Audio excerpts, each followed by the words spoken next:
ہے اس پر انہوں نے تفصیل سے جو ہے وہ روشنی ڈالی ہے۔ اس کے بعد وہ 8ویں باب میں شکر گزاری کی اہمیت پر بات کرتے ہیں، یعنی کہ نعمتوں پر اللہ کا شکر ادا کرنے کی تلقین فرماتے ہیں، اور 9ویں باب میں وہ صبر اور برداشت کی بات کرتے ہیں کہ کس طرح عاجزی اور انکساری یعنی تکبر سے بچنے اور عاجزی کے اختیار کی فضیلت کو بیان کیا ہے کہ کس طرح سے عاجزی، انکساری اور ذکر و اذکار کس طرح سے اللہ کے نزدیک جو ہے ایک بندہ آ سکتا ہے۔ تو گویا ہم یہ کہہ سکتے ہیں کہ جو پوری تصنیف ان کی ذخیرۃ الملوک ہے، یہ اگرچہ بادشاہوں کے لیے، اگرچہ حکمرانوں کے لیے یہ ایک لاہ عمل ہے، ایک کوڈ آف کنڈکٹ جسے ہم کہتے ہیں وہ ہے، لیکن حکمرانوں کے ساتھ ساتھ انہوں نے عوام یعنی لوگوں کے حقوق اور لوگوں کی ذمہ داریوں دونوں کی اس میں بڑی زبردست تشریح فرمائی ہے کہ لوگوں کی کیا ذمہ داریاں بنتی ہیں اور لوگوں کے کیا حقوق ہیں، اور عوام اور جو حکومت ہے، حکومت کی کیا ذمہ داری ہے، حکومت کی کیا جو ہے وہ رسپانسبلٹیز ہیں۔ مختصر ایک دو چیزیں میں بیان کروں۔ کتاب کے متن میں ایک مثال انہوں نے فرمائی ہے، وہ فرماتے ہیں کہ اگر بادشاہ رعایا کے ساتھ انصاف نہیں کرتا، وہ انصاف جو وہ اپنے لیے پسند کرتا ہے یعنی حکمران، تو انہوں نے کہا کہ وہ رعایا کا مجرم ہے۔ حکمران کا فرض ہے کہ اپنی ذات پر سختی اور رعایا پر آسانی فرمائے۔ تو یہ انہوں نے جو ہے حکمران کو یہ مشورہ دیا ہے، جس سلطنت میں ایک فرد بھی بھوکا سوئے وہاں کے فرما روا کو خدا کے حضور جواب دہی سے ڈرنا ہوگا۔ اس نصیحت میں آپ نے خلفائے راشدہ کی جو جھلک ہے اس کی جو ہے وہ ترجمانی کی فرمائی ہے۔ اسی طرح سے اگر ہم دیکھیں کہ جو معاشرے میں شاہ ہمدان فرماتے ہیں کہ معاشرے میں امرا کے حقوق پر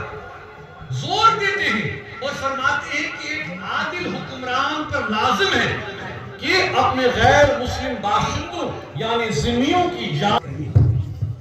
تو آپ دیکھیے کہ کس طرح سے جہاں پہ انہوں نے مسلمانوں کی، مسلم حکومت کی، حکمرانوں کی بات فرمائی ہے، وہاں پہ انہوں نے غیر مسلموں کے حقوق کی بات فرمائی کہ ان کی عبادت گاہوں کو،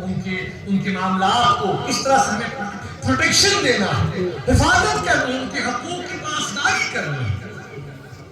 اور اسی طرح سے اگر ہم دیکھیں کہ جس طرح سے وہ فرماتے ہیں کہ جو ذخیرۃ الملوک جو ہے وہ ایک ہدایت نامہ ہی نہیں بلکہ ہم جہت ایک اسلامی دستور ہے، ایک اسلامی دستور انہوں نے ہمیں فراہم کیا کہ اس اسلامی دستور کے مطابق ایک حکومت، ایک سوسائٹی، ایک سماج، ایک معاشرہ جس میں اقتصادیات، جس میں مذہب، جس میں سیاست، جس میں سماجی معاملات بڑی ذمہ داری کے ساتھ اور وضاحت کے ساتھ جو ہے انہوں نے اس کی جو ہے وہ ہمیں ڈیٹیلز، اس کی جو ہے رہنمائی جو ہے ہمیں فرمائی ہے۔ تو اس کتاب کے حوالے سے الحمدللہ اس کا اردو ترجمہ تو آلریڈی آ چکا ہے، اور انشاءاللہ انگریزی کا جو میرا تھیسس ہے وہ بھی انشاءاللہ منظر عام پر جلد آئے گا، اور انشاءاللہ یہ ایک ہماری کوشش ہے کہ حضرت شاہ ہمدان کی جو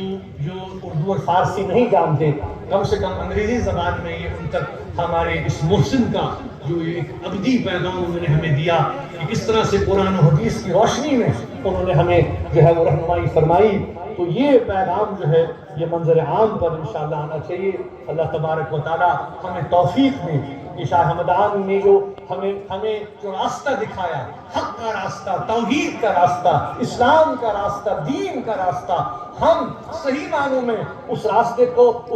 پہ چلیں، اس کا حق ادا کریں، اور صحیح معنوں میں ہم شاہ ہمدان کی ان عظیم خدمات کو، اس کنٹریبیوشن کو یاد کرتے ہیں جو صحیح معنوں میں اس بئی خانے ہمارے اس ملک کشمیر میں مسلمانوں کے لیے، یہاں کی آبادی کے لیے جو ان کا کنٹریبیوشن ہے وہ تو رہتی دنیا تک یاد رکھا جائے گا۔ اور میں ایک بار پھر تمام منتظمین کو اور خاص کر دارالعلوم جو قاسمیہ ہے تمام ان کے ذمہ داروں کو، تمام علماء کو، اور جنہوں نے سارا یہ مرتب کیا، یہ کتاب ان کو بھی مبارکباد پیش کرتا ہوں. اللہ تعالیٰ ہمیں توفیق دے کہ ہم ان بزرگوں کے دکھائے ہوئے راستے پر عمل کر سکیں. وما علینا الا البلاغ المبین.